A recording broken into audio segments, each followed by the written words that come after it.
பிரியமானவர்களே, இயேசுவோடு கூட நடக்கும்போது நம்முடைய வாழ்க்கையில சந்திக்கிற பிரச்சனைகள் நம்மை பாதித்தாலும் நிரந்தரமாக நம்மை முடக்கி போடுவதில்லை. ஏன் தெரியுமா? எரேமியா 30 ஆண்டவர் நமக்கு ஒரு வாக்கு கொடுக்கிறார். நான் உனக்கு ஆரோக்கியம் வர பண்ணி உன் காயங்களை ஆற்றுவேன் என்று கர்த்தர் சொல்றார். என் மகனே, என் மகளே, நான் உனக்கு ஆரோக்கியம் வர பண்ணுவேன். வியாதி வந்துட்டா, பலவீனம் வந்துட்டா, என்னாகுமோ நீ கலங்குறியா? பயப்படாத.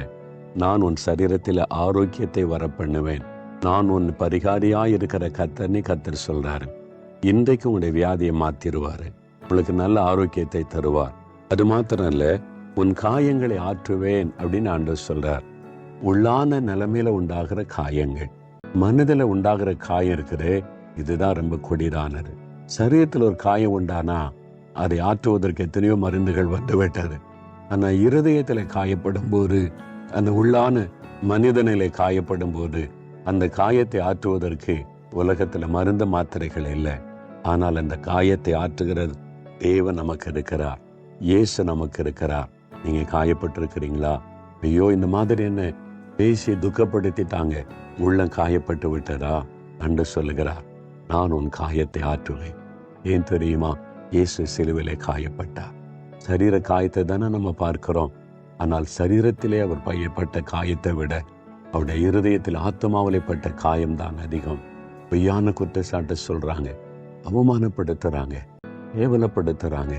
நன்மை செய்த ஆண்டவர் அவர் ஜனங்களுக்கு செய்த நன்மைக்கு நன்றி இல்லாதவர்களாக அவரை எவ்வளவு இழிவுபடுத்தணுமோ இழிவுபடுத்துறாங்க. அவருடைய இருதயம் எவ்வளவு காயப்பட்டு இருக்கும். நீங்க பட்ட காயத்தை சிலுவையிலே சுமந்திருக்கிறார். அவரால் தான் உங்களை புரிந்து கொள்ள முடியும். அவரால் தான் உங்களுடைய காயத்தை ஆற்ற முடியும். அவர் சொல்லுகிறார், உன் காயத்தை நான் ஆற்றுவேன் என்பதாக. தகப்பனை, இருதயத்திலே காயப்பட்டு இருதயத்தில் அழுது கொண்டு ராத்திரியிலே படுக்கையை கண்ணீரை நான் நனைத்து கொண்டிருக்கிற இந்த பிள்ளைகளை பார். ஆண்டவரே, ஒரு ஆறுதலும் இல்லையே, என்னை புரிந்து கொள்ள யாரும் இல்லையே என்று கலங்குகிற பிள்ளைகளை பார்.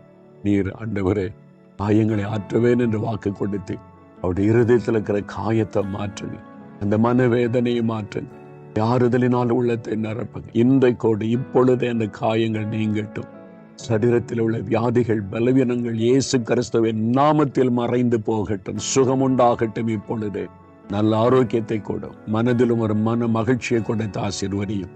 இயேசு கிறிஸ்துவின் நாமத்தில் ஜெபிக்கிறோம் பிதாவே. ஆமென், ஆமென்.